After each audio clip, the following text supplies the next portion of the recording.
Hello everyone and welcome to the Virtual Jays Network for the second game of this two-game little interleague series between the Toronto Blue Jays and the Philadelphia Phillies. And here at Citizens Bank Park yesterday, we saw these Philadelphia Phillies beat the Blue Jays by a score of 4-3. And it'll be very interesting to see what both teams get up to today, as we'll see Zack Wheeler on the mound for the Phillies. Wheeler making his third start in his Phillies career, signed over the offseason, taken away from the division rival Mets, where he'd played all of his career up until 2020, looked very strong in his first two starts, ERA under 2, you see that right there, and now they've got a chance to pick up a quick little sweep in this two-game set if he can keep that going into his third start. So Jackson Farough on the call, joined today by Drew Frank in the booth. It's good to have you with us. First pitch in there for a strike by Wheeler, and we are underway here in Philadelphia. And yesterday, in the first inning, we saw both teams generate a ton of offense. And for the Blue Jays, Kevin Biggio hit a 2-run shot with nobody out off Aaron Nola early on. And then in the bottom of the first, we saw the Phillies get a 3-run homer from Didi Gregorius. So it was a 3-2 game after just one inning. And not much offense generated afterwards, but yes, a crazy first inning yesterday, and we'll see what these two teams have in store today. Bobichette swings on that one, over to second, and not fielded cleanly, but still the throw is made there by Scott Kingery at second base today. And so Kingery back out at second base. Infield shifted up a little bit for the Phillies. Segura gets the day off, so it's instead Josh Harrison at short, Gregorius at third, and Kingery at second.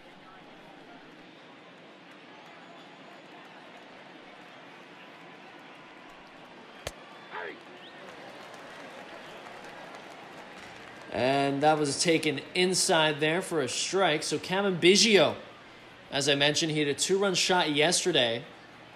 And we'll see what he can do in this at-bat. As 0-1 count turns into a 1-1 count as that one misses outside. So Biggio went 1 for 3 yesterday, as I mentioned, the homer and a walk, with a strikeout as well in the 8th inning. And what a home run it was. Started the game quite strong, a no-doubter off his bat. You mentioned the Gregorius home run, both of them just missiles that left the stadium quickly.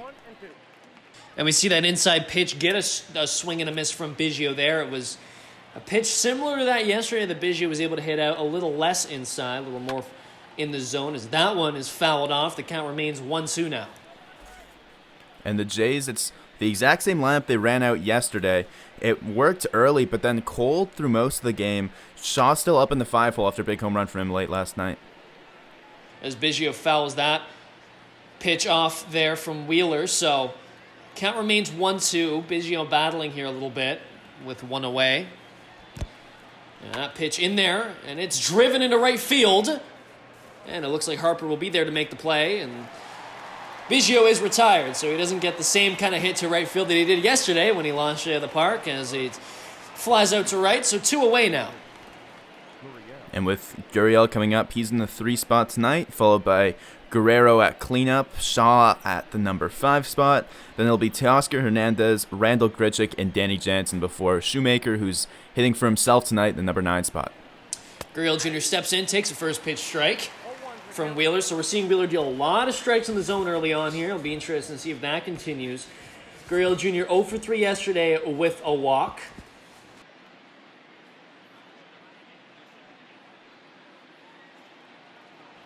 And he's in an 0-1 count now, so we'll see what he can do. And again, kind of a slower start to this season as he takes a pitch low there. So that fastball running right around the mid-90s from Wheeler. I think that's what we can expect in this contest. A 1-1 count. That one swung on over into right center field. Harper slides and makes the play. Good defense early in the field from the Phillies as we head to the bottom of the first.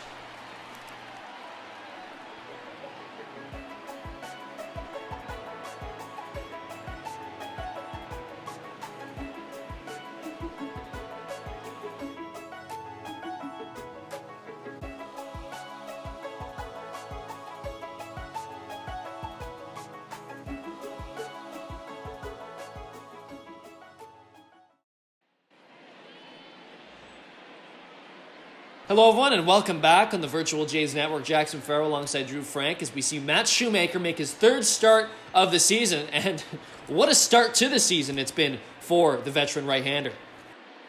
Very, very nice numbers. 15 in the third shutout innings from Matt Shoemaker. We put out an update on our socials last week where him and Ryu were number 1 and number 2 in pitching WAR in the American League.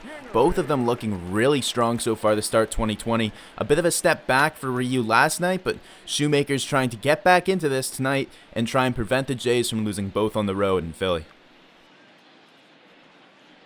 As we see Scott Kingery leading off today, and yesterday he was hitting a little bit lower in the lineup, hitting in the number 6 hole.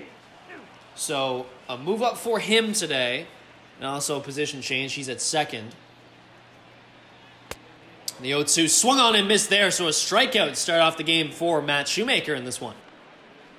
Gets off on the right foot here. Doesn't have to deal with Gene Segura in the leadoff spot that the Phillies usually throw out there. We mentioned he gets the day off, and as a result, Kearney moved up to the leadoff spot. Roman Quinn moved up all the way to the number 2 hole. He was down a lot lower yesterday, batting 7th. And then after that, you get into the big bats with Harper, Hoskins, and Gregorius Realmuto behind him.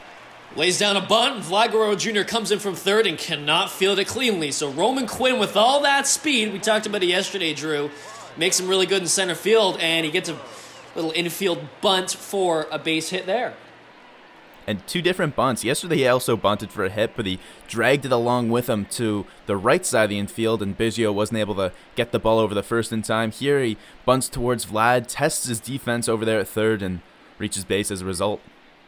And now we see Bryce Harper step in, hitting number 3 today. He hit 2 yesterday, and not a great day for the veteran. He went 0 for 4 at the plate, but he made some good defensive plays and made a good one here in the first, a sliding catch to get the third out of the inning on Lourdes Gurriel Jr. But, Harper, of course, it's his, he's been here a long time now in baseball and made Major League Baseball at the age of 19 and was a first overall pick in 2010, a star prospect all the way up, and, one of the flashiest players in baseball today as he's in a 2-0 count now to Shoemaker. And Harper also just 27 years old, so he's already got his big contract, 13 years, $330 million, as that pickoff attempt over to first is to no avail. But, Harper, an MVP, Rookie of the Year, Silver Slugger, a 6-time All-Star. His resume's already looking pretty good, but I think there's still much more to add in the story of Bryce Harper, isn't there? And that's one of the reasons that him coming up at age 19 is so significant, because he's done a lot already, as you mentioned, but still young in his career. He gets to test free agency earlier than most, and we'll see what he's got in his next chapter here with the Phillies. And a steal attempt there. The throw to second gets him. Danny Jansen delivers an absolute missile on the money there as Quinn was trying to steal. Quinn, again, the 4th fastest man in baseball, gets a decent enough jump off of Shoemaker. Pretty good lead there, but Jansen, the throw is exactly where you want it, on that side of the bag there. A nice tag, and all of a sudden, now there's 2 away instead of a runner on here for Bryce Harper. And he drills that one to the left field against the shift. If it's fair, it'll be bases, and it is a ground rule double, so it just touches the inside part of that foul line there. That sure was a close one, but what an ability to use the whole field there from Harper. Yeah, you could see that one was hooking hard because he got it off the outer half of his bat there, slicing down towards foul territory, but lands just fair. So an extra base hit there. You got to wonder how much Roman Quinns were getting thrown out there at second base. If he would have stolen that base, early 1-0 lead for the Phillies, but not the case. I was just going to say, Drew, it is a little puzzling for Girardi to send Quinn there. Joe Girardi, first-year manager of the Phillies. With Quinn already having so much speed at first, Harper's a power hitter anyways. So if you presume he'll hit a double, let's say, Quinn comes around to score on that play regardless, so why bother stealing a base? Bit of an interesting move as now a 2-1 count to Rhys Hoskins, who's had a pretty slow start to this season, but he went 1 for 3 yesterday with a walk.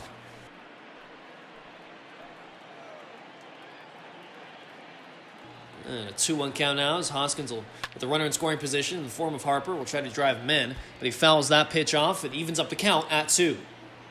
His walk yesterday came as the result of a long battle with Ryu, worked the count full, fouled off a few tough pitches, and eventually walked and scored. Now it misses outside that changeup well away from the plate, so that's ball number 3, makes this count full with 2 away and a runner in scoring position. Shoemaker trying to keep this inning clean. And when the hits aren't falling in and you're slumping, discipline's your best friend here, working deep in the count, seeing lots of pitches, and getting settled in when maybe you're not getting those results for confidence. And swing and a miss there, so a couple strikeouts in the first for Shoemaker, and keeps the Phillies from generating offense in the first. Bit of a change of pace from yesterday as we head to the second inning scoreless in Philadelphia.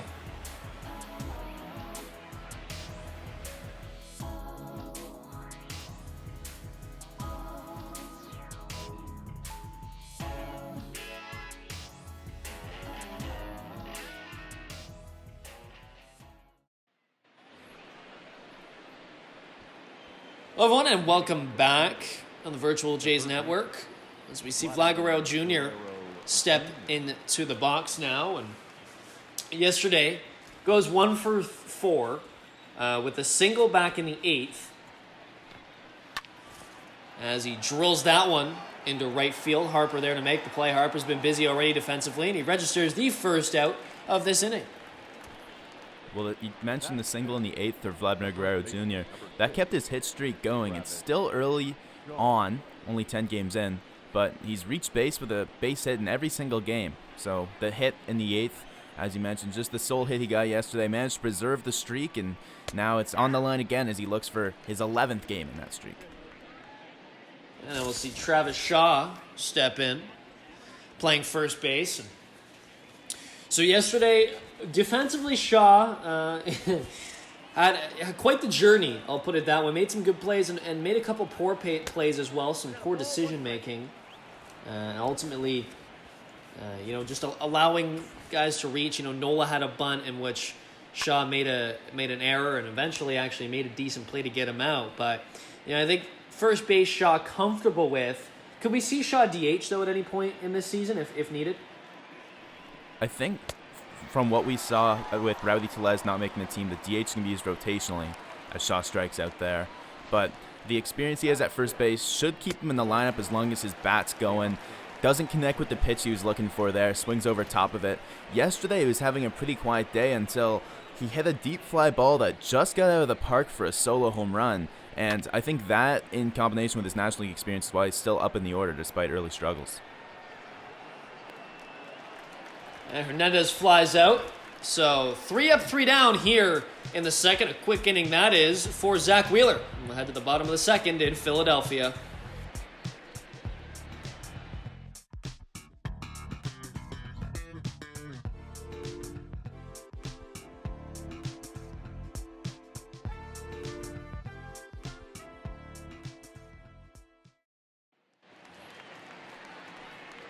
Hello everyone and welcome back on the Virtual Jays Network. Jackson Farough alongside Drew Frank for the second game of this interleague series between the Blue Jays and the Phillies as Toronto on their first road trip of the season. In fact, they spent some time in New York, played a little 3-game series, took 2 of 3 in the Bronx, and they come over to Philly, another crazed sports town, and another situation where someone coming over from New York to Philly, where we've got a couple of them in this one. Didi Gregorius is one of them. He's hitting .275 to start the season, had a 3-run shot yesterday, and otherwise went 2 for 4.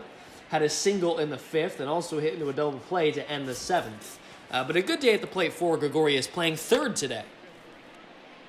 It was an inside pitch that he stayed on, and he got the bat out in front early and hit it well into that center field bullpen for him. So looking to see a familiar foe in Matt Shoemaker, a guy he's faced 7 times throughout his career, hitting 2 for 7, so respectable.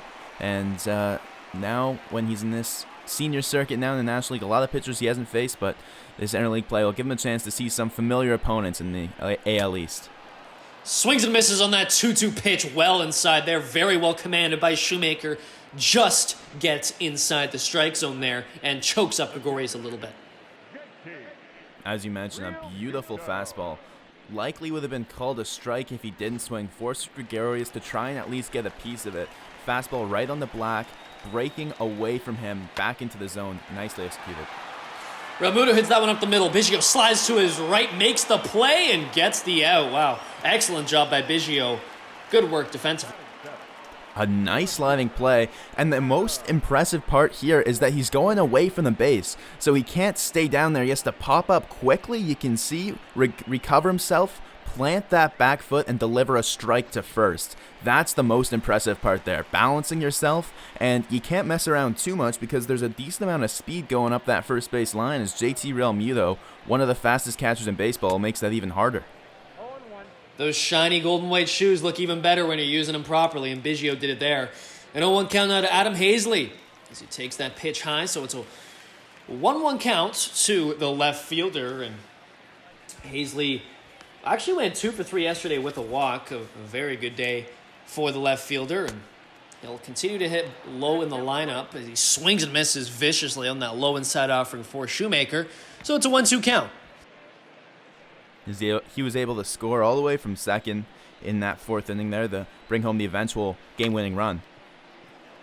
Hits that one up the middle, right back to Shoemaker at the mound, and he throws him out. So a quick 3-up, 3-down inning for Shoemaker in this one, working quickly and efficiently as we head to the 3rd in Philadelphia on the virtual Jays Network.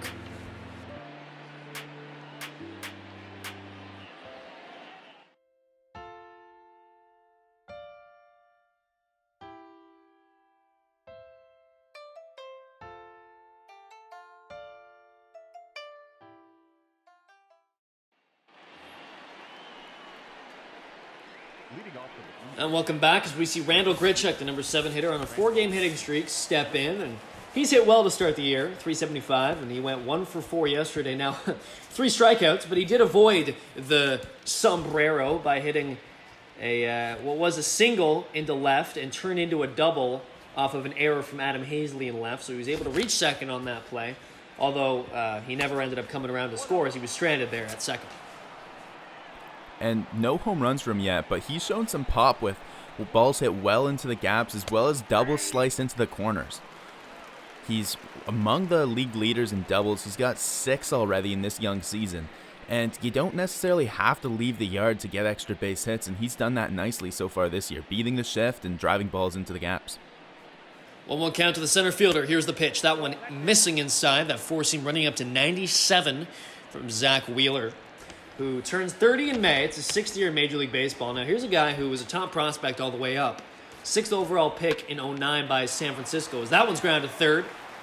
And Gregorius there to make the play. The former shortstop, with ease, throws out the leadoff hitter. So Grichuk is retired.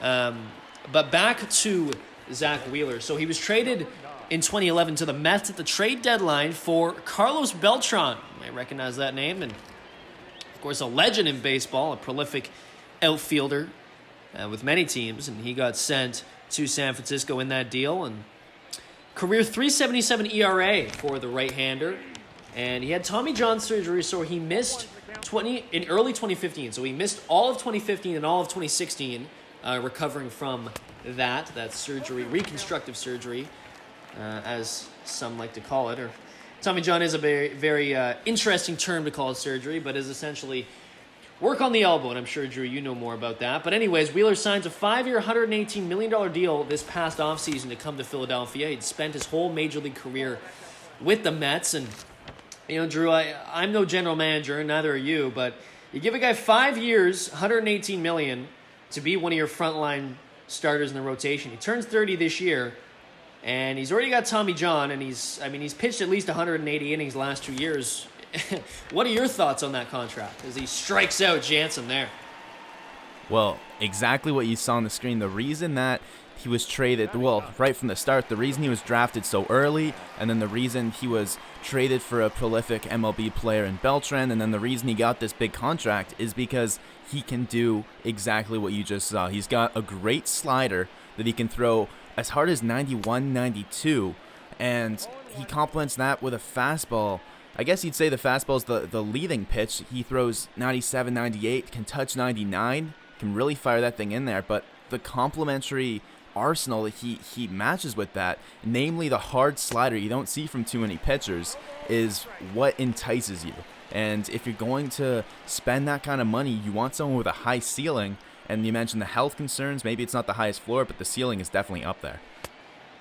A product of the New York Mets pitching factory, it feels like. And yes, another flamethrower out of their organization, also the Giants organization as well. But I agree with you, Drew. He has got quite the arm on him. He can dial it up. And let's see it here as Shoemaker fouls off that 1-2 pitch. So a bit of the unknown for Shoemaker at the plate as he spent his whole career in the American League. Hasn't done that bat since 2017. 0 for 7 in his career. And he pops that one up over to first. Rhys Hoskins has a beat on it, and he'll make the play. So another 3-up, 3-down inning for Wheeler here. He seems to be dealing early on. A perfect through 3 as we head to the bottom of the third in Philadelphia.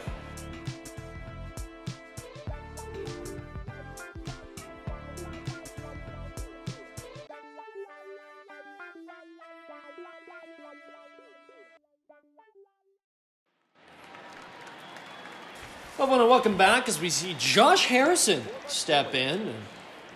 And Harrison's an interesting one, Drew. You know, there's quite the rivalry in Pennsylvania between Pittsburgh and Philadelphia. And as that one is hit well into right field, and it'll get down past a diving Teoscar Hernandez. So the former Pittsburgh Pirate round second, he's going to head over to third. So what would have been probably just a single into right gets past a diving Hernandez. And Josh Harrison, the new Philly, here on a minor league deal, gets 3 bases on that play. Well, Teoscar Hernandez probably shouldn't have dove for that ball. You can see he missed it by a couple feet there, was somewhat close to it, but that's one of the first few misplays we've seen from him in the outfield. He's been a lot better overall.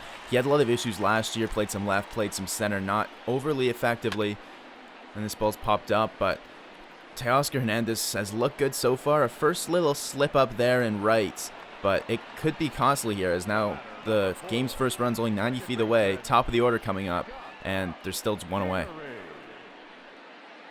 Yeah, and then now you've got, to allow the leadoff runner to do that, all of a sudden, you get a runner at third, nobody out. Wheeler pops out, thankfully for Shoemaker, but he has 1 away now, runner on third for Scott Kingery. As the fans are getting riled up here in Philly, and I mean, this is a team that needs to do a little bit of rallying up for their fans, as they haven't been in contention for a long time. You know, they haven't been in the playoffs since 2011, and listen, it's been a tough stretch for Philly fans. 66 wins in 2017. So Gabe Kepler comes in 2018, 80 wins. In 2019, 81. Gets fired. So he goes 500 in back-to-back years, and obviously that's not good enough in Philly. But 5 straight division wins here in the National League East from 2007 to 2011. So George Girardi comes in to replace Kepler from New York, and this is a pressure-filled market in Philadelphia. These are angry, rabid sports fans who demand performance, especially when you look at, you know, the northeast of the United States. You've got Boston, who's a perennial contender in every sport, it feels like, although maybe not this year with the Red Sox and the Patriots. Is that what misses outside? New York, same thing. So do you think that, like, in terms of the pick to have a manager, bring a guy in who, listen, Philly needs to win at some point, as that one is flown out into center, that may drive in a run.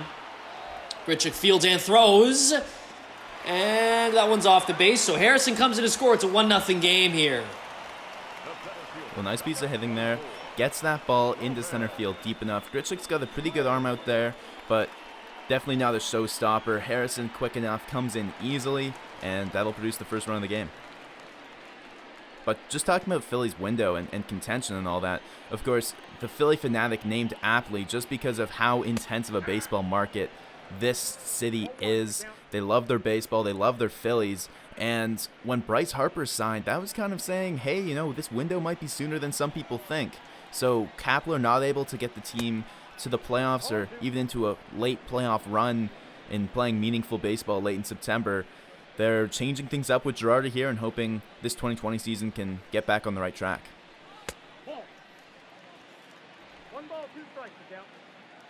Well, and you talk about a pressure-filled market. I think arguably the biggest pressure-filled market would be New York with the Yankees.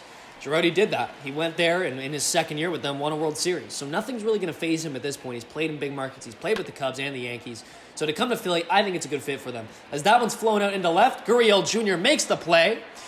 So after a leadoff double and turning into a triple allowed there on an error, Shoemaker gets out of it, only allowing 1 run, and we head to the 4th, 1-0 Philly.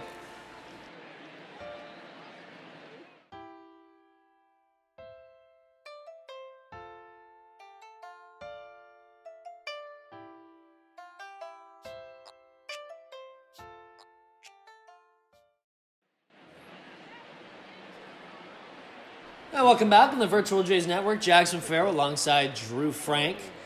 Bo Bichette at the plate now. He's 0 for 1 on the day. Grounded out to second in the first at-bat of the game. And yesterday went 1 for 3 with a single in the first and a walk in the 8th. And he actually ended up coming around all the way to third in that inning. And actually tried to come home on a double and ended up getting called out at the plate. He would have been the tying run, and the Jays go on to lose that game 4-3. A situation like that, do you get upset at a young hitter for making that decision to come around and try to score the tying run? Well, it was a very, very close play, closer than I thought it was going to be. And Bichette's a pretty quick fielder, quick runner. And the ball was hit all the way into the corner. I feel like that's a risk you've got to take, especially down late in the game, 2 outs, only needing 1 run. And since the Phillies didn't score in the 8th and didn't get a chance to bat in the 9th, that might have been all they needed to force it into extra innings. So sometimes you got to gamble, and I think that was a situation where that's a risk you got to take. The gamble didn't pay off this time, but perhaps it does next, as it's a 2-2 count now to Zack Wheeler, who's moving very quickly here. His 36th pitch is hit into left center field. That'll drop right in front of Hazley. So a leadoff single for Bo Bichette, his first of the day. Well, it's the 4th inning that the Jays finally have their first base runner aboard, and the base hit by Bichette gets things going. Wasn't able to spark the Jays lineup in the first inning, but maybe now, top of the order, still none out. This is when they'll finally be able to get some noise and get some action on the base paths, as Wheeler has looked locked in and uncontested so far. And we saw yesterday in the first when Bichette was able to reach, Biggio was able to drive him home, at least in the first, and we're in the 4th inning now. Nobody out. We'll see what Biggio can do here at the plate as he takes that 2-seamer outside. Ball number 1.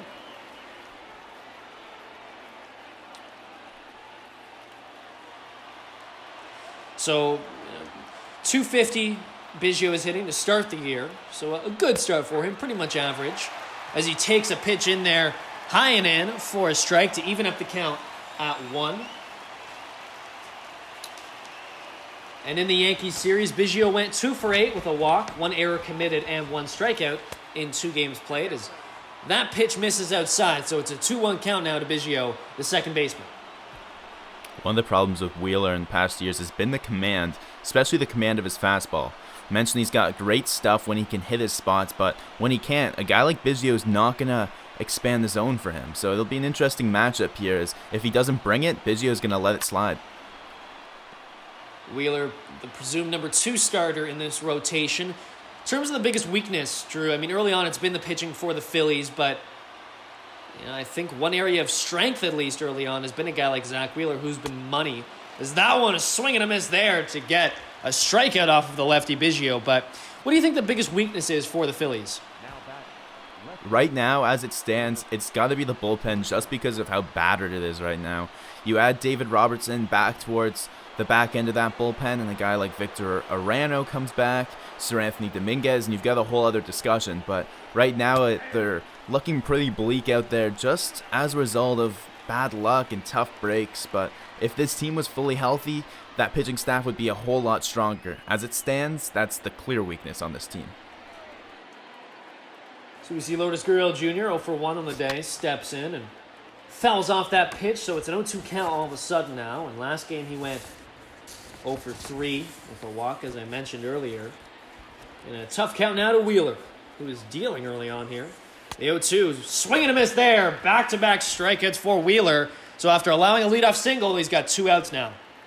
And it's tough if you're Gurriel at the plate, because you just saw Biggio strike out swinging an elevated fastball where with 2 strikes, Wheeler went up and challenged him up and in. And you know he can throw 99 and you're ready for it, and he pulls the string on a off-speed pitch down and in the dirt. Very tough to adapt when you can get 2 very different pitches coming at you. You see Wheeler hits 100 on the gun there against Guerrero. Not messing about against One of baseball's top young hitters. A power-on-power matchup here. With a runner on first and 2 away, a 1-0 count to the Jays' prized prospect hitter, as that one's hit right up the middle. A nice play by the shortstop Harrison there, over to second. They get the leadoff runner Bichette. A close call, but Harrison good defensively. Makes the play as we head to the bottom of the fourth in Philly. It's 1-0 for the Phillies.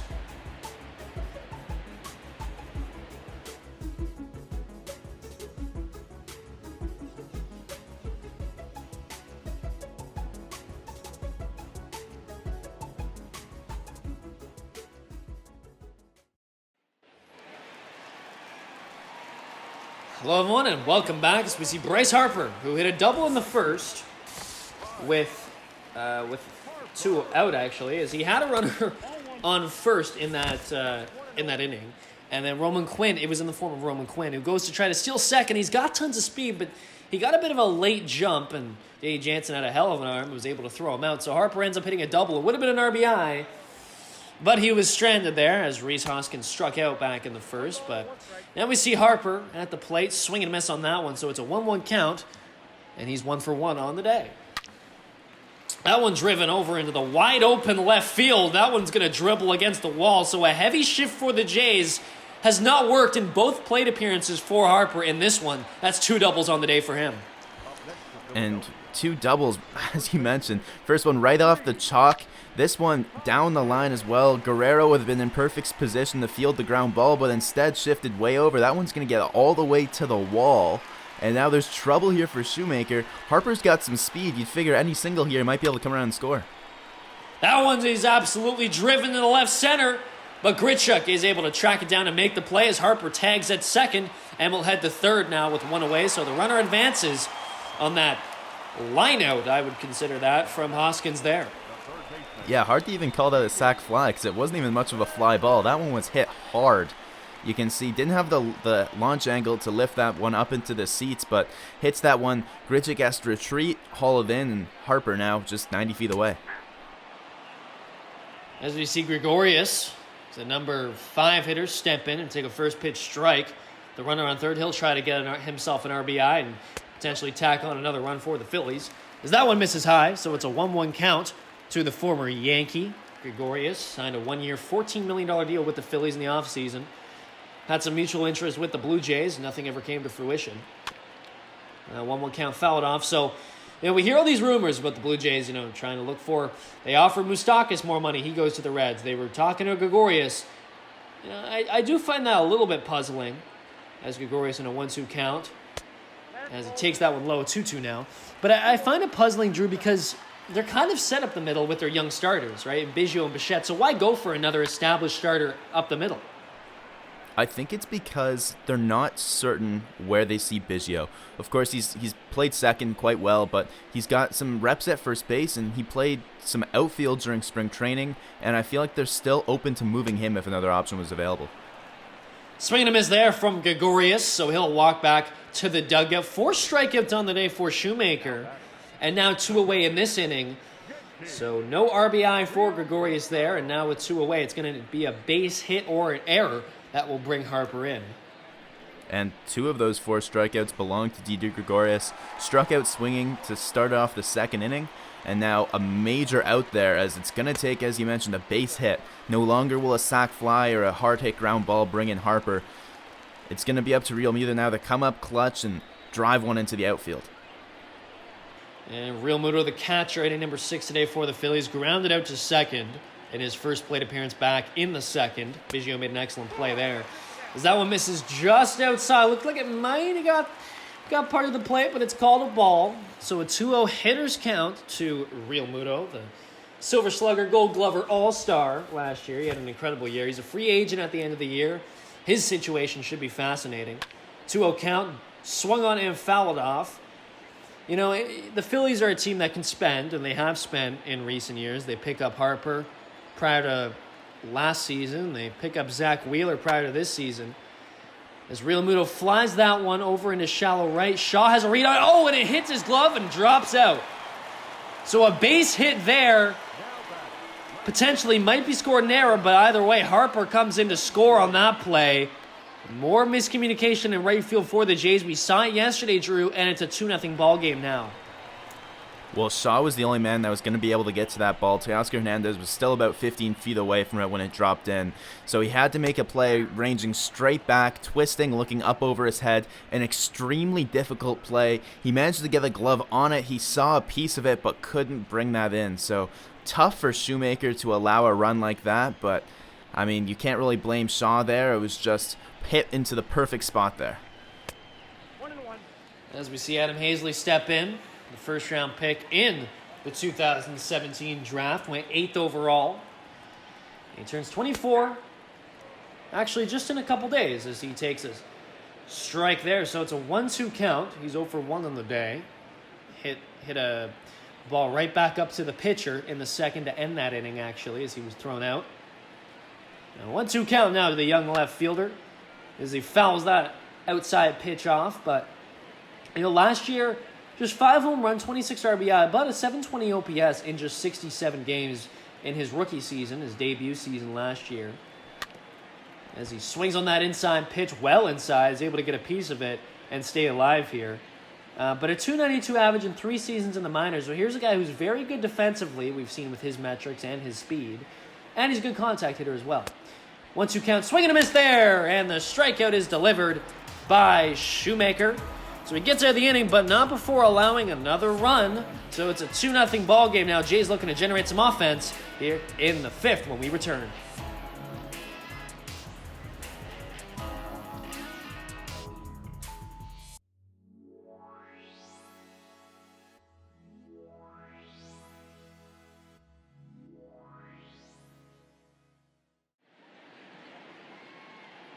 Well, I want to welcome back to Citizens Bank Park here in Philadelphia. If you've never been to Philly, well, you've got to plan a road trip or something, some kind of trip out here. It's one of the premier American cities. And, what I really like about the way they do sports here in Philly and a number of American cities is that they kind of have all their buildings in one place. Like Citizens Bank Park is here, and then you got Lincoln Financial Field where the Philadelphia Eagles, the NFL team here, plays. They play just across the street. So it's a really good kind of sports entertainment complex. There's some restaurants and things around. Very interesting, something that potentially the Jays and Toronto could learn a thing or two from. Well, and that's one of the reasons we talked about the Phillies fans being diehard fans. A lot of them it's because the culture here is very much a sports town. So it's awesome to see the environment that you get night in, night out at Citizens Bank Park here. As that low inside pitch is hit up over to third, Gregorius ranging to his left and makes the play. So, Shaw, probably not the pitch he was looking for, didn't want to hit. I think he was just kind of trying to stay alive, and clearly that pitch went up well inside on him. But, hits that one out over to third, and not an ideal leadoff at bat there from Shaw, so he is out. And what's really interesting is teams are taking different approaches and dealing with Travis Shaw defensively. That time there was no shift on, despite the fact that he was leading off with no runners on base. In the past, we saw the Red Sox go full overshift with three fielders on the right side of the second base. And in that situation, he would have had a base hit with that ball nubbed over the third base side. But here, they play him straight away, and it works out as he's retired quite easily. Yeah, and the shift, sometimes it works, sometimes it doesn't. You play the percentages. We saw yesterday Shaw was able to hit a home run, actually, in the left center as Hernandez swings and misses there and gets a strikeout. He's 0 for 2 on the day. Wheeler, 5 strikeouts here in the 5th. And Hernandez extends the zone quite a bit into the outside batter's box there, chasing the slider. The slider has a lot of tight spin to it. Comes in at 92, 93 even. And you don't see a lot of sliders that hard. You see some people's fastballs barely even touch that. So the fact that he can get you hooked on a fastball that can get up to 99, up to 100 even, and then take something off, spin it, and still throw it up at 93. That's what led Teoscar Hernandez to go and try and chase that slider there. As Grichuk fouls that one just down the first base line, so it's an 0-2 count to the center fielder. He grounded out to third in the 3rd. And he's trying to survive here. Here's the pitch from Wheeler. That one's fouled off, so Grichuk's able to stay alive, trying to generate some runs. Just one hit for the Jays so far. Other than that, Wheeler has been absolutely perfect. as he deals now his 57th pitch of the game, misses outside. It's a 1-2 count. And watch for him to attack with the fastball here. Grichuk laid on it 2 pitches ago, wasn't able to locate that last pitch. Watch him come back for with it now. And here's the pitch. That one's hit right up to short. Harrison's there to make the play and gets him out. So 3 up, 3 down for Wheeler here in the 5th. The Jays not able to generate much as we head to the bottom of the 5th. 8-9 hitters up for Philly on the virtual Jays Network.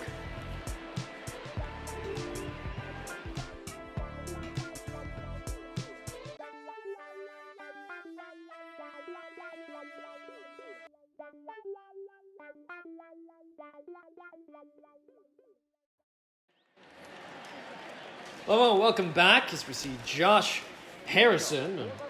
Harrison, last time up, he hit what would have been probably just a single, maybe even a routine single into right, but Hernandez tried to dive and make a highlight reel-worthy play, but the ball bounces in front of him, goes well past him into the corner. Harrison able to stretch that out and get 3 bases for the leadoff hit there back in the 3rd. Eventually came around to score. And at the time, it was made it a 1-0 ball game as he's an 0-2 count now to Shoemaker. That pitch misses up outside of the zone, so it's a 1-2 count. And that one, and they're fouled off as well, so Harrison doing a good job of staying alive here. And that last pitch, not where you want it with 1-2. You can go anywhere you want, inside or out of the zone, and that one was grooved right down the middle. 1-2, that one fouled off, so Harrison, a guy very versatile, can play shortstop, second, can even play in the outfield. He's got some speed still, although he's not getting any younger. The 32-year-old turns 33 in July as he takes that pitch outside. It's a 2-2 count. But nothing wrong with signing him to a minor league deal, which is what the Phillies did. That one's fouled off, but he was originally a Cubs draft pick, although he spent the majority of his career in Pittsburgh, as I mentioned earlier. He's a 2-time All-Star. In 2014 and 17, a guy who can hit for contact and play some good defense. Takes that pitch well inside and makes this a full count now. And he's valuable on this team, especially with McCutchen going down and a spot in the lineup. Everyone gets shifted around, and having utility guys is so valuable. And the veteran National Leaguer hits that one into center, and that one is hit to Grichuk. He's able to make the play. So 1 away now. Zack Wheeler, not too much of a hitter in his career, sitting around 150 batting average, but with 250 plate appearances, he's got enough experience that he knows what he's doing at the plate. He came up with a runner on third in his last at-bat and was just trying to get it into the outfield to try and drive him in. Gets enough of it to pop it out to shortstop. Couldn't quite get over Bichette's head, but now up in a different situation here, looking for a base hit with no one on. And Wheeler takes that pitch inside, so it's a 1-1 count to the pitcher. And Wheeler been in the NL his whole career, so he's used to this, having to hit the plate. And he takes that pitch, just gets the outside part of the plate, and puts Shoemaker ahead in the count, 1-2 now. And here's the pitch. It's in there for the strikeout looking, so Wheeler 0 for 2 on the day, and now 2 away in this inning. 6 strikeouts on the day for Shoemaker. Paints that fastball nicely right there. A great spot for the heater. Wheeler doesn't even make an effort for it. Worked a deep enough count, fouling off a few balls. You'll take that if you're Wheeler. You get a few more pitches up on Shoemaker's pitch count, but Shoemaker now just 1 out of the way from a clean 5th. That pitch misses well inside to Kingery, who is 0 for 1 today. Should probably say 0 for 2. He hit a ball into center field and was able to generate an RBI, so we'll call that a sac fly. As that one is hit into right field, so a base hit for Kingery.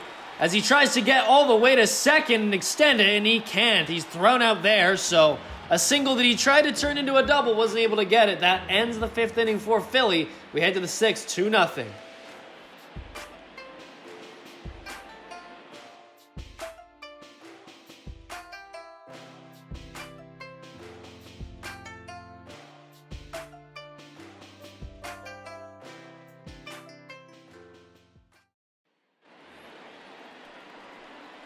Welcome back to Citizens Bank Park Virtual Jays Network, Jackson Farough alongside Drew Frank. As we see Danny Jansen, the catcher for the Blue Jays, step into the box now.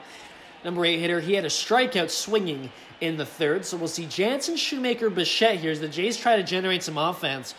Just one hit off of Zack Wheeler, who's been absolutely dealing in this ball game. Just 58 pitches as he starts his sixth inning of work here and deals that one in there for a strike. Jansen's had one of the Jays' hottest bats. Last year, nominated for a Gold Glove. But tonight, it's been his arm that stood out the most, throwing out Roman Quinn in the first inning. Not an easy guy to throw on the base paths, and then eventually saved the Blue Jays a run as Harper hit a double the very next batter. So, kept a run off the score sheet, and effective catching there by Danny Jansen.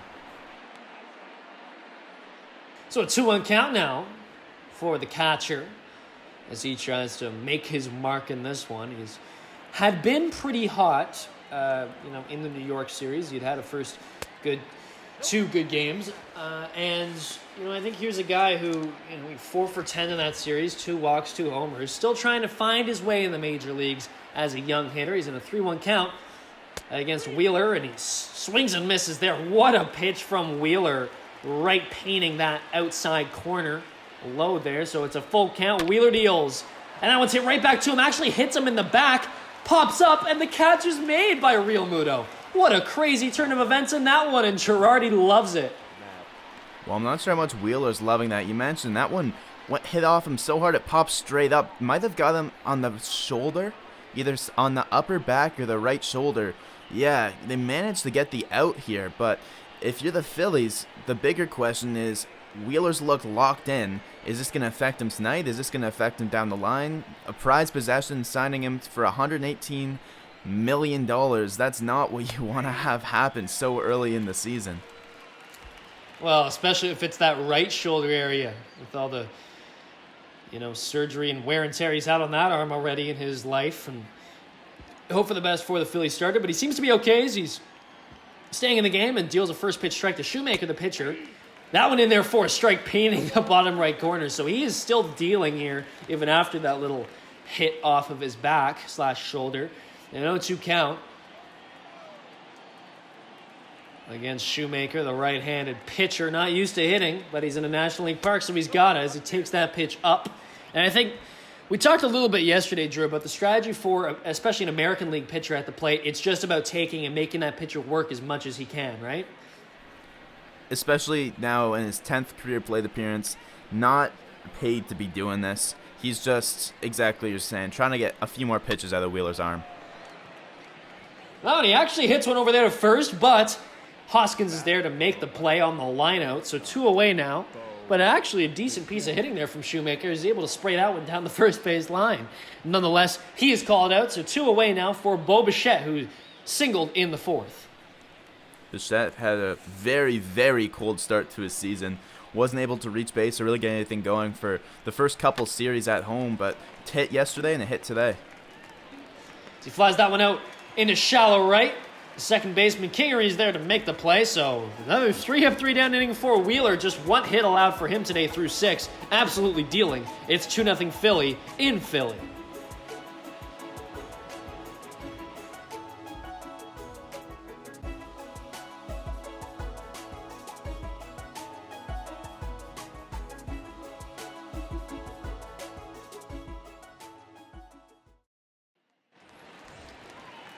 Hello, everyone, and welcome back. So we see this speedy center fielder Roman Quinn step in. And some action in the Blue Jays bullpen now. Shin Yamaguchi and Wilmer Font, 2 righties both warming. As Quinn tries another bunt, this time it pops up. What a play from Danny Jansen, diving in front of him. And he makes the play to get the catch and the out on the leadoff hitter, Quinn.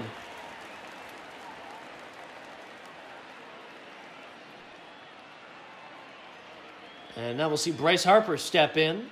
Number 3 hitter, 2 for 2 on the day. A couple doubles for him, and he's gone in pretty much the identical spot, spraying it down the third base line against the shift. So, especially in that last hit in the 4th, that double. It was right down the line, perfectly hit, and nobody there to get it as the Jays were shifted very hard to their left, the hitter's right. So Harper in a 1-1 count now, the premier left-handed hitter and right fielder as he hits that one back up right into the shift. Biggio is there at second to make the play and makes a nifty little throw. So Harper is retired. Shift working out there for the first time tonight against Harper. Interesting to see they stuck with it. Of course, that's what the stats say to do. But it's easy, you'd think, as the manager to call it off after he beats you twice for a double in each of his first 2 at-bats to say, you know what, maybe this time we're just going to play him straight away. But they stick to their gun there and works out. And Harper came around to score back in the 4th inning after JT Realmuto hit a single out into right. And Travis Shaw ranging back into right on that play, wasn't able to make it. So Realmuto with an RBI back in the 4th made this thing a 2-0 ball game as we see Rhys Hoskins, he's 0 for 2 on the day, fouls that one off. So it's an 0-2 count to the first baseman. Swings and drives that one up, way up, and Shaw's there to make the play over at first. So a 3-up, 3-down, quick little inning for Matt Shoemaker there in the 6th as the Jays go to the 7th trying to get something going against Wheeler.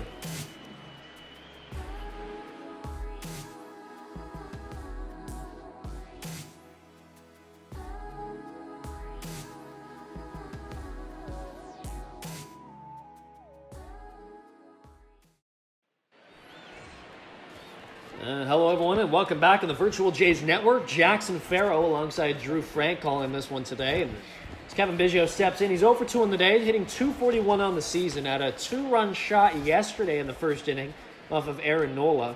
And we'll see what he can do leading off the 7th. Playing second base today, he's made a couple good plays in the field.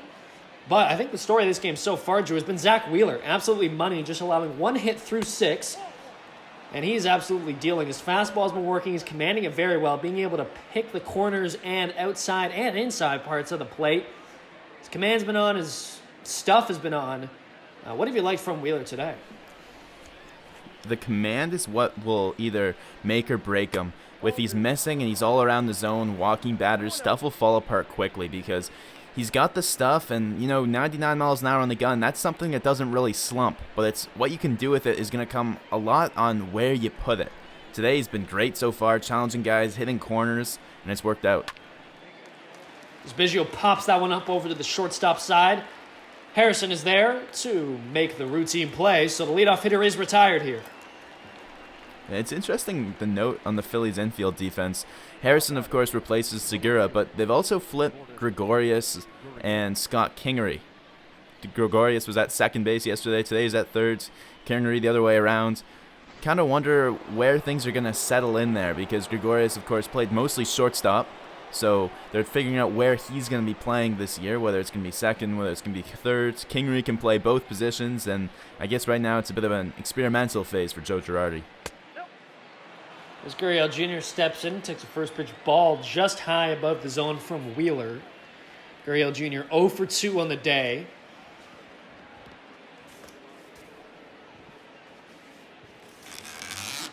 As we see him try to get something going here, and man, I keep saying that, but nothing really gets going. There's a swing and a miss there, a vicious one on that low outside offering from Wheeler.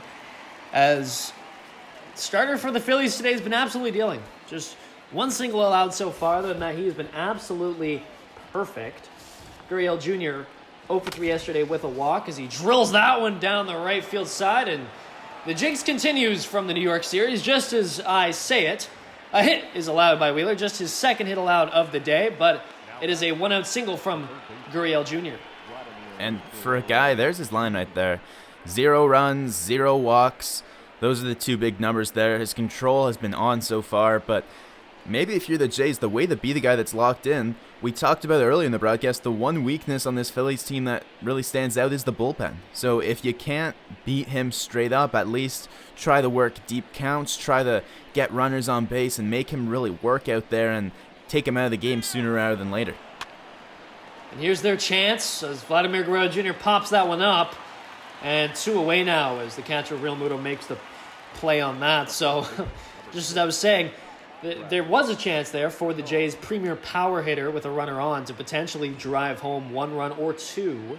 But here's another power hitter, Travis Shaw.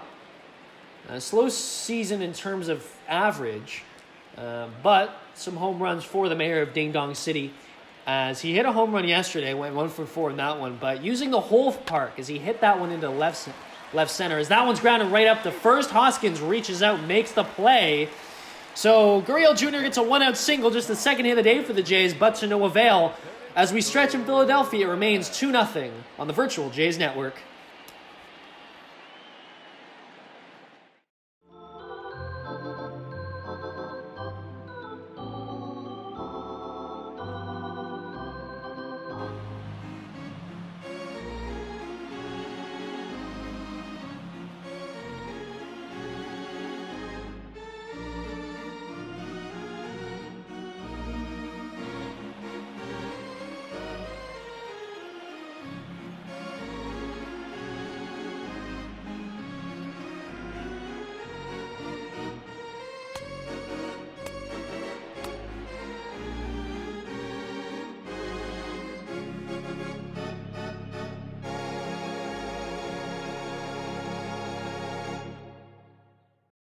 Your attention, please. Now, 11-1 as we see Shin Yamaguchi come into this ball game now in the 7th inning. So Matt Shoemaker just goes 6, and Drew, it's interesting because he was starting to kind of get into a bit of a groove. I mean, he had allowed 2 runs, I know, and he had allowed a couple base hits here and there, but the 5th he allows a single to Kingery, but he eventually gets thrown out. So a quick inning in the 5th, and then the 6th, 3 up, 3 down. But nonetheless, Yamaguchi comes in the 7th. Montoya obviously feels like it could be beneficial to go to his bullpen here. I think a lot of it just comes from, you got to look at what Shoemaker's done throughout his career, where he's looked good when he's good, but you really got to protect his arm, right? It's early in the season. He's worked quite well so far. And I think this is more a precautionary thing. You don't want to get his pitch count too high. You don't want to rack up too many innings. Gets a quality start today. Pitches 6 innings, just allows the 2 runs. One of the runs we mentioned, when that ball that dropped over Shaw's head, hard to blame him on it. Maybe even a little unlucky there. So a good day. You take that from Shoemaker. That one's drilled into right center field. Grichuk giving chase, and he will watch it sail into the Phillies bullpen. It's a home run for Gregorius. His 2nd of the series. And his 4th on the year, drilled 412 feet into right center. It's a 3-0 ball game here after a leadoff shot from the third baseman. Well, that was hit to the same part of the park as last night. Didn't get quite as much of it. I didn't know this one was going out off the bat. It didn't seem as loud as it ended up being, but this one really carried. A great way for the Phillies to greet the new relief pitcher, Yamaguchi. He's been bitten by the home run bug a little bit so far in his major league career. Saw a big home run given up to a similar profile, the lefty Joey Votto back in the Red Series. Here, Gregorius gets that one, and man, this deficit keeps getting deeper for the Jays with only 2 more innings left of at-bats to try and battle back here. Now it's 3 runs they'll need. As that one is driven into right field by Real Muto, although the play is made by Hernandez to retire the catcher. So 1 away. But yeah, Yamaguchi here going to need to kind of settle down a little bit with the crowd on him now after that Gregorius shot. Getting up on their feet. And this Philly crowd is no friendly entrance for sure, especially for a new reliever. Not just to Philly, but to Major League Baseball in general. Bit of an adjustment. That one's driven into right field by Hazley. Hernandez at the warning track, jumps up, and the ball hits the wall behind him. So that one will... Hernandez didn't even make an effort on that one, as that one's hit all the way to the wall, bounces off in front of him. Hazley is able to advance to third, so a 1-out triple from Adam Hazley. What a confusing play in right there. 2 triples to right. Teoscar Hernandez, again, took the riskier play in the first where he dove for a ball that he missed by a handful of feet. This one, he tries to jump on the wall, tracking that ball, carried a little further than he thought, bounces up off the wall, and as you mentioned, doesn't even really make too much of an effort out there to go chase it. Grichuk has to come over from center, so interesting to see what Montoya's got to say to Hernandez as he heads back to the dugout when this inning ends up wrapping up. Tough defensive day for Hernandez, and he's not really backing it up at the plate. 0 for 2 with a strikeout. He's in a bit of a slump himself. I don't mean to pile on the guy, but certainly some issues at the moment for Hernandez, as that one is fouled off clearly. although Hazley tries to come in to score regardless. He'll head back to third, and it's an 0-2 count to Harrison. And yeah, it's a tough stretch right now for Hernandez as he gets another shot now defensively, but that one will go in front of him. Not much he can do about that. So a base hit there drives in Hazley, so an RBI single for Harrison makes this a 4-0 ball game in the 7th. And something I want to touch on here, Yamaguchi, he pitched yesterday, so some of the Phillies bats have seen him. One of the guys that saw him was actually Hazley, the only guy to get on base against Yamaguchi. He hit a single to greet him last night, so it makes sense now that Hazley was able to drill that one because, as mentioned, he got a look at Yamaguchi, saw him last night, got a base hit, sees him again tonight, picks up another one. So the 4th run of the game represented by Hazley, a guy that down at the bottom of the order might not be counted on for too much offensive production, but after a nice day yesterday, another good day today, and really having a great series against the Jays. As Wheeler tries to lay down a bunt, it pops over to first. Shaw goes to second to get the lead runner. Back to first. Wheeler is safe. So Zack Wheeler reaches on the fielder's choice after trying to get a bunt down. And a good heads-up play by Shaw there. And we saw him go to second yesterday. It didn't work. But we see him go to second today and makes a good play. Looked like Shaw actually might have had a play catching that one on the fly. It drops in. He plants his feet, drops in a couple feet in front of him. But nonetheless, he gets the lead runner. So 2 away now. The lineup turns over. Nice play to field that bunt. Wheeler staying in the game. The bunt likely means he's coming out for the 8th. And I mean, why not with how he's going? Yeah, and why not, especially in a 4-0 game. It's not like you need a pinch hitter at this moment to continue driving in runs. You've already got 1 run, or 2 runs scored in this inning. A glorious home run, and then a Josh Harrison RBI single gets Hazley to come in and score. So a 4-0 ball game, and yeah, as you mentioned, Drew, no issues for Girardi putting Wheeler in there. He wants to keep him going the way he's been pitching so far, allowing just 2 hits in this ball game. And with the way the Jays have been hitting, or lack of hitting, and the way Wheeler's been going, a 4-0 ball game now, things look bleak as Yamaguchi tries to keep that a 4-0 game on the scoreboard against Kingery. It's in a 2-2 count now. And the Phillies have an off day tomorrow before heading to Cincinnati. So with the off day and a deep outing from their starter here today, their bullpen should be well rested for that road trip. And that one's lined out over into second, so Biggio there reaches out, makes the play. He's been great in the field today. So it's a 4-0 game as the Phillies tack on a couple additional runs. Jays look to generate some offense in the 8th. Coming up next.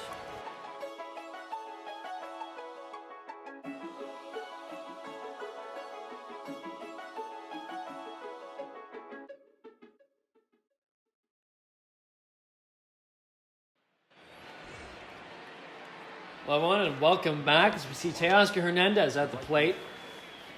So some issues defensively for him in this one. He had to try to make a diving play earlier on in the game. The ball got past him and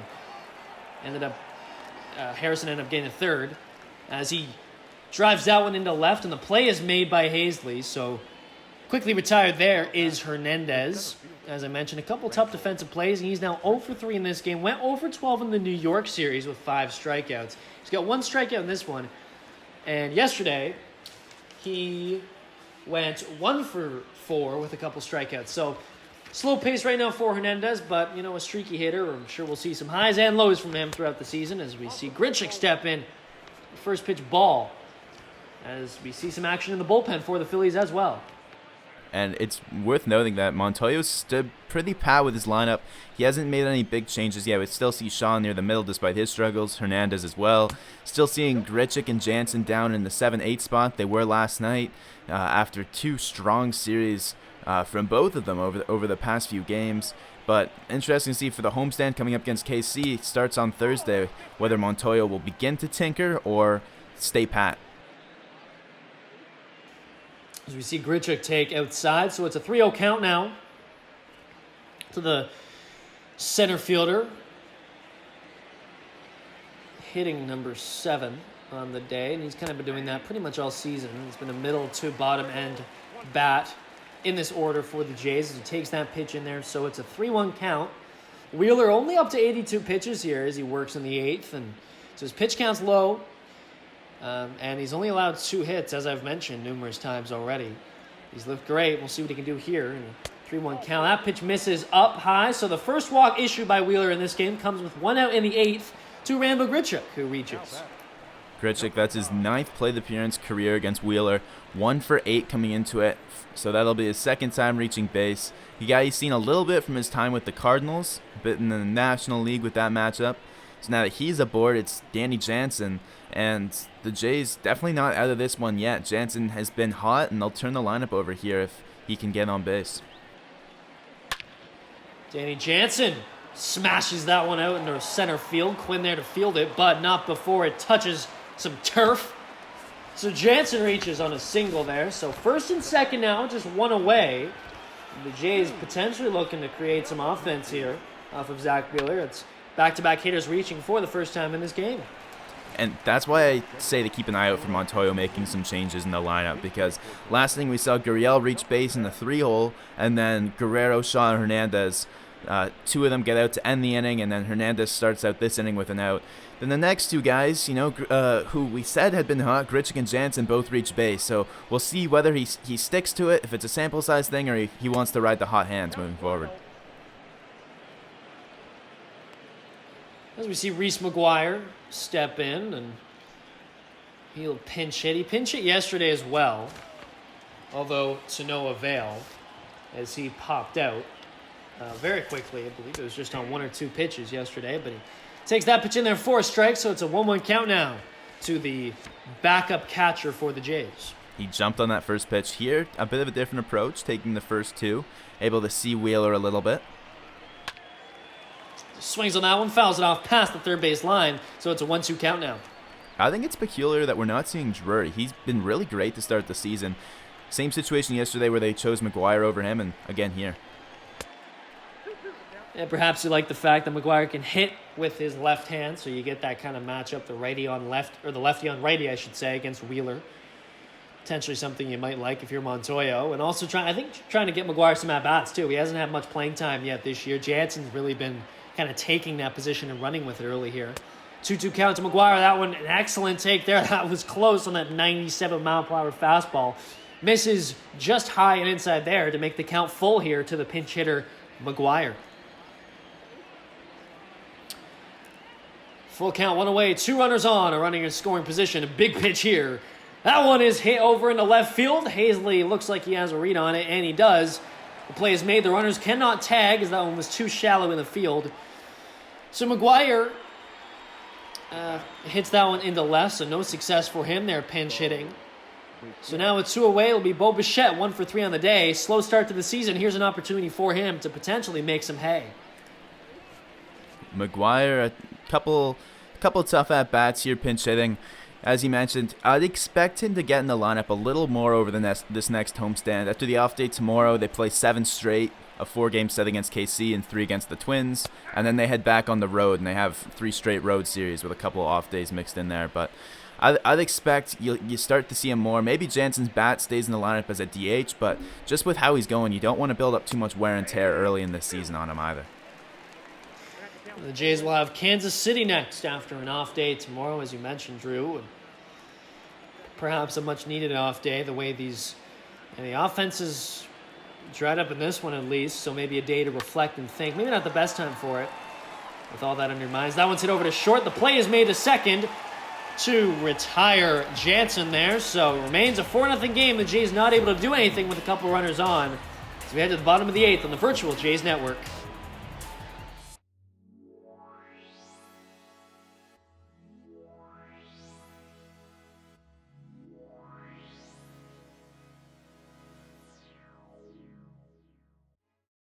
Your attention, please. Now pitching for the... Hello, everyone, and welcome back on the Virtual Jays Network. My name is Jackson Farough. I'm joined by Drew Frank in the booth, and we're going to see Thomas Pannone for the 5th time this season, the lefty going up against Roman Quinn, Bryce Harper, and Rhys Hoskins. The center fielder. I think mostly he's brought in here to face Harper. We've seen him deployed a lot by Charlie Montoyo against lefties. He's the sole lefty in the pen. Here, not too high of a leverage situation, and he hasn't pitched a whole lot for a guy that got quite a few innings last year out of the rotation and out of the bullpen. So a chance for him to get some work and a chance for him to face off against one of the game's premier lefty bats. I think if you're a Jays fan, the biggest area of concern, especially early on, but I think even in the offseason, and just looking at this roster, is this Jays bullpen.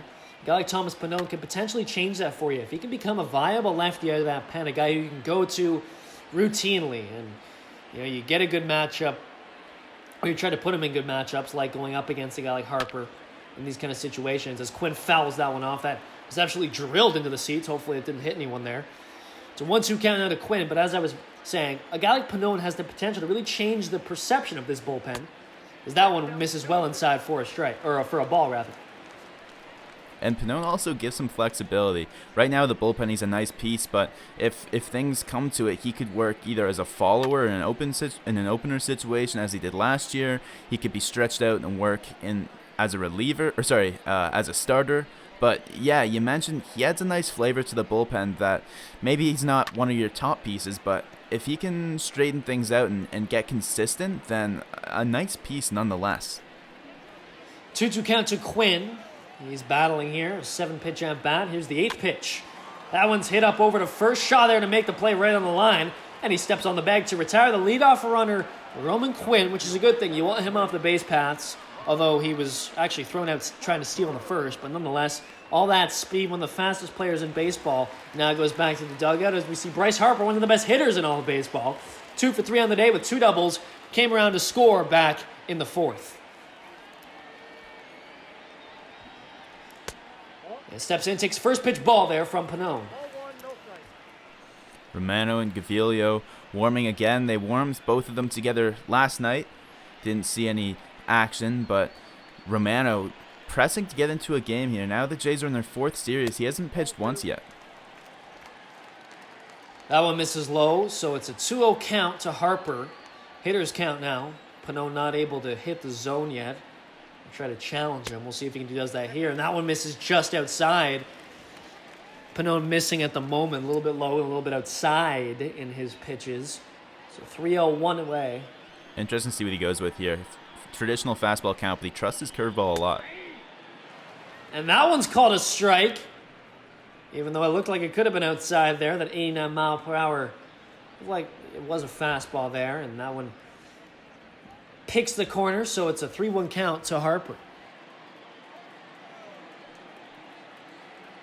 Bottom of the 8th, Harper looking to tack on some insurance runs as he'll take a walk. So he remains 2 for 3 now, and he's reached 3 out of his 4 plate appearances. A much better day for Harper than we saw yesterday when he went 0 for 4. And now we'll see Rhys Hoskins, who's trying to avoid going 0 for 4 today, as he is yet to reach in this game. And maybe a chance for him here to turn things around. Of course, not the season he wants with how he started. The batting average way down low. Of course, it's quite early. But now in a lower leverage situation, they've got the leads. There's not necessarily any pressure here. You got to get something going to kickstart maybe what'll be a hot set of few games here for him. Hoskins, 27 years old, debuted in 2017. And in just 170 at-bats, hit 18 home runs and a 10-14 OPS. So, very quick to burst onto the scene, Hoskins was, as he hits that one over to second. Biggio goes to second for 1, and first, they don't get Hoskins to finish off the double play and what would have been the inning-ending double play. But Biggio with a very smart and smooth play, fielding it and throwing it to Bichette at second to get the lead runner. Went for the tag on Harper, wasn't able to quite get it.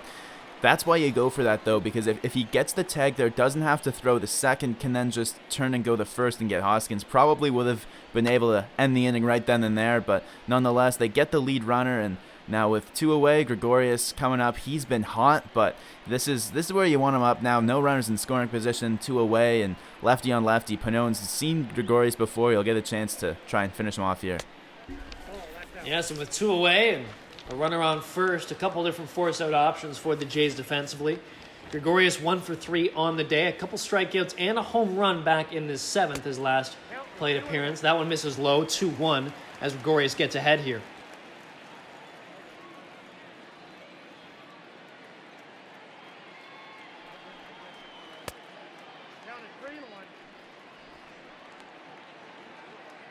The 3-1 count to Gregorius, the third baseman. Primarily a shortstop in his career, but he's moving around a little bit defensively, as we've mentioned in this game.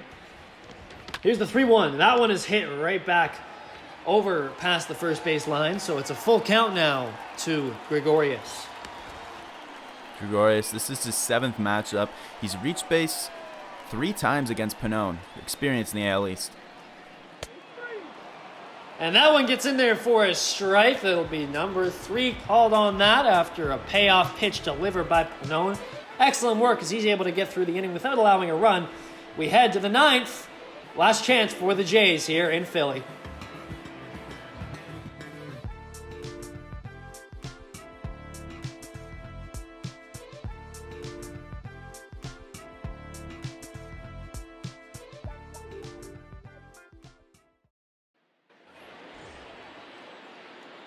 And welcome back as we see the last chance for the Blue Jays here to try to tie this thing up or perhaps even take the lead. And Zack Wheeler is going to try to get the complete game here.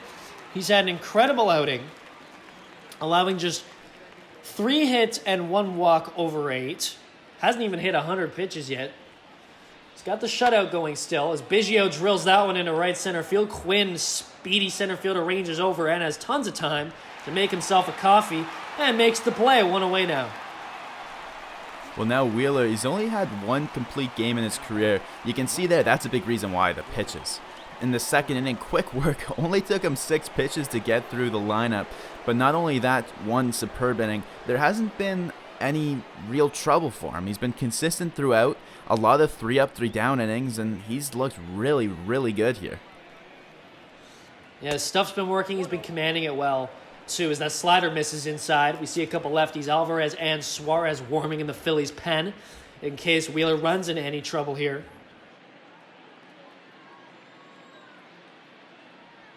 And a 1-0 count to Gurriel Jr. Here's the pitch. That one is in there for a strike. Yeah, we're seeing that command really work for Wheeler here in this start throughout the whole game.